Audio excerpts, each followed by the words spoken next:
Il y avait au temps d'Hérode, le grand roi de Juda, un grand prêtre du groupe d'Abia nommé Zacharie. Sa femme aussi était descendante d'Aaron. Elle s'appelait Élisabeth. Ils étaient l'un et l'autre des justes devant Dieu. Ils suivaient tous les commandements et les préceptes du Seigneur de façon irréprochable. Ils n'avaient pas d'enfants car Élisabeth était stérile. Et de plus, ils étaient l'un et l'autre avancés en âge. Or, tandis que Zacharie, durant la période attribuée aux prêtres de son groupe, assurait le service du culte devant Dieu, il fut désigné par le sort, suivant l'usage des prêtres, pour aller offrir l'encens dans le sanctuaire du Seigneur. Toute la multitude du peuple était en prière au dehors. À l'heure de l'offrande de l'encens, l'ange du Seigneur lui apparut, debout à droite de l'autel de l'encens. À sa vue, Zacharie fut bouleversé et la crainte le saisit. L'ange lui dit, « Sois sans crainte, Zacharie, car ta supplication a été exaucée. Ta femme, Élisabeth, mettra au monde pour toi un fils, et tu lui donneras le nom de Jean. Tu seras dans la joie et l'allégresse, et beaucoup se réjouiront de sa naissance, car il sera grand devant le Seigneur.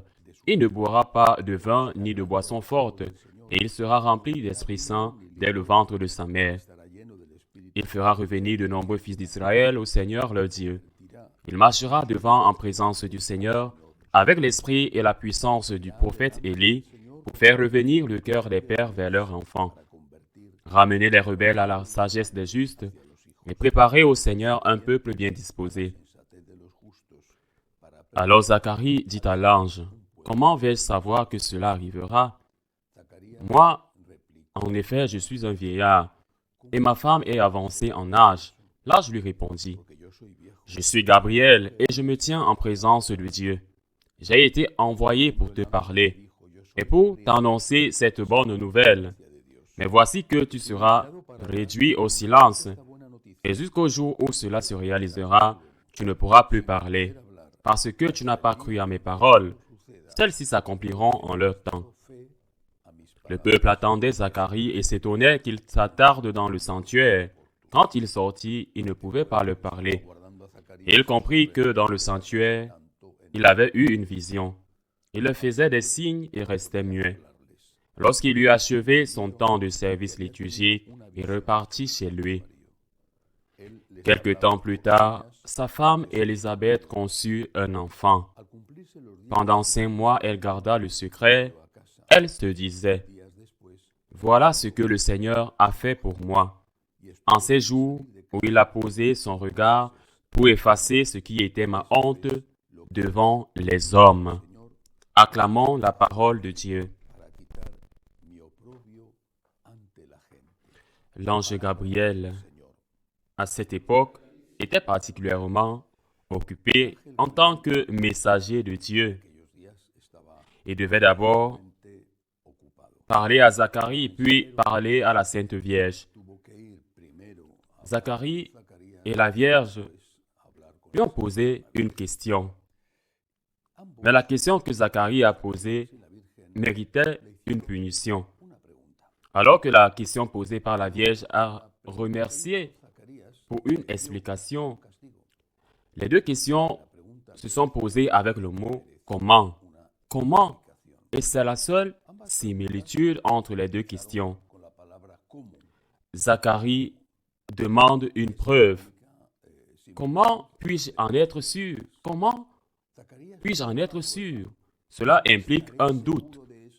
Comment puis-je en être sûr? Tu me promets quelque chose, dit Zacharie à l'ange, très effrayé, mais plus tard, il le confronte. Tu me promets quelque chose qui est impossible d'un point de vue humain. Je suis plus âgé, ma femme aussi, et en plus, ma femme est stérile. Comment puis-je en être sûr? Il demande une preuve. Il exprime donc un doute sur la puissance de Dieu. Je répète, beaucoup de fois, mais au moment de la vérité, Dieu ne semble pas avoir assez de puissance pour opérer un miracle. Comment en être sûr? Il demande une preuve. Le résultat est une punition. La promesse est tenue. Dieu ne recule pas, mais il envoie une punition. Veux-tu une preuve? Eh bien, fais le test. Tu seras sans voix. Penses-tu que le test est suffisant? Il semblait certainement plus insuffisant. Au lieu de cela, la Vierge Marie nous donne un exemple. Je répète, le seul mot qui a une comparaison semblable aux deux questions est le mot « comment ». La Vierge Marie s'interroge sur les moyens par lesquels sera réalisée la promesse. Elle ne veut pas de preuves, elle ne doute pas que ce soit possible. Mais tu demandes le chemin. Tu penses que c'est possible, mais tu veux savoir comment. Comment cela se passerait-il puisque je ne connais pas d'homme? Il en va tout autrement. D'ailleurs, la question de la Sainte Vierge est une question nécessaire. C'est une question qui enseigne. Elle porte en elle un grand enseignement, un enseignement fondamental pour toute la théologie morale catholique. En fait, cette question constitue la première pierre, la pierre essentielle de toute cette théologie morale. Comment cela se fera-t-il? Dieu peut le faire, mais je veux savoir comment. Et pourquoi Notre-Dame demande-t-elle comment? Parce que c'est une jeune fille, c'est une jeune vierge, et elle ne veut pas perdre sa virginité dans le mauvais sens. D'ailleurs, l'ange Gabriel aurait pu être un piège. C'est peut-être avec beaucoup de lumière qu'il avait. Il pourrait être envoyé par le diable. Il ne faut pas oublier que le diable était aussi un ange, l'ange de lumière, Lucifer. Comment était l'épreuve si Dieu demande quelque chose de malhonnête pour tomber enceinte? Elle était déjà fiancée à Saint Joseph, qui avait fait la première partie des fiançailles juives. Si Dieu lui demandait quelque chose de malhonnête, il pourrait dire que ce n'était pas un messager de Dieu. Comment cela se pourrait-il? Gabriel comprend parfaitement la légitimité de la question de la Vierge et donne des explications. L'Esprit du Seigneur viendra sur toi et te couvrira de son ombre. C'est pourquoi celui qui va naître s'appellera le Fils de Dieu. Ce n'est pas à cause d'un homme que cela aurait signifié une infidélité à Saint Joseph. Ce n'est même pas à Saint Joseph. Le Saint-Esprit descendra sur toi. Ce que fait la Vierge, je le répète, c'est poser la première pierre de la théologie morale catholique qui repose sur cette affirmation. La fin ne justifie pas les moyens. La fin peut être très bonne, mais les moyens doivent aussi être bons, car sinon on tomberait dans ce qu'on appelle en politique la raison d'État.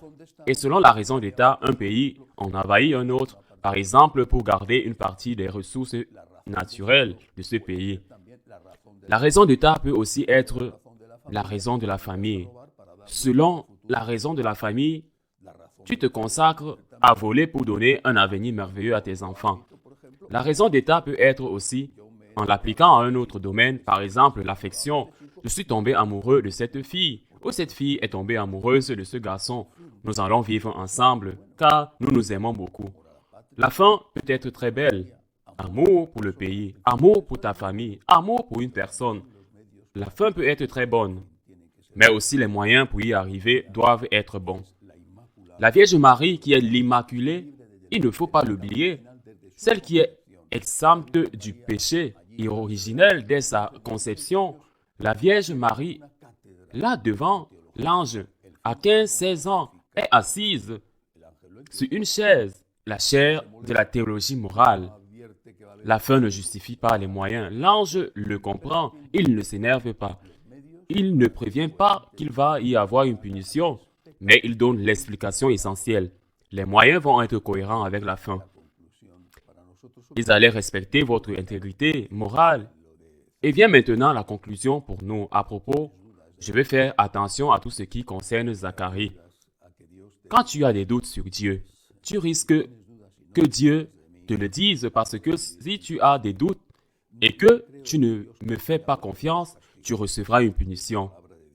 Je ne crois pas au Dieu punisseur, mais les punitions existent. Ce que je viens de lire, c'est la parole de Dieu. Zacharie a été puni et est resté muet pendant 9 mois. Avons-nous confiance en Dieu? Pourquoi traitons-nous Dieu comme s'il était quelqu'un qui ne méritait pas la confiance? Au final, on finit par faire confiance à tellement de personnes qui ne méritent pas qu'on leur fasse confiance. Tellement, à commencer par les politiciens. Pas tous, mais beaucoup. Beaucoup d'êtres humains qui sont des êtres humains et qui ne méritent pas la pleine confiance que nous plaçons en eux. Et au lieu de cela, qui méritent la confiance, nous ne lui faisons pas confiance. Qu'est-ce que Dieu a fait pour que nous ne lui fassions pas confiance? S'il nous a créés, s'il nous a rachetés, si tout au long de notre histoire, aussi courte, la courte existence, il nous a donné et continue de nous donner tant de preuves qu'il est à nos côtés, tant de détails, tant de douceur qui nous certifie que même si nous sommes de petites créatures que Dieu nous attend, nous sommes, nous, comme si nous étions ses seuls enfants.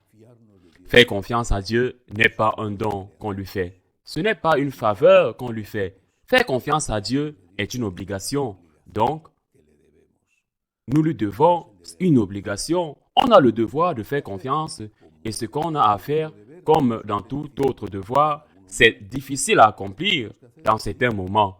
Ce qu'il faut faire, c'est demander de l'aide. Augmente ma foi, Seigneur.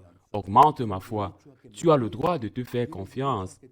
Tu as le droit de dire oui quand je ne comprends pas. Et parce que je ne comprends pas, parce que c'est le moment de la foi, c'est le moment de la confiance. Seigneur, je ne comprends pas, mais tu es Dieu. Je ne comprends pas, mais me voici, ton mari, pour faire ta volonté.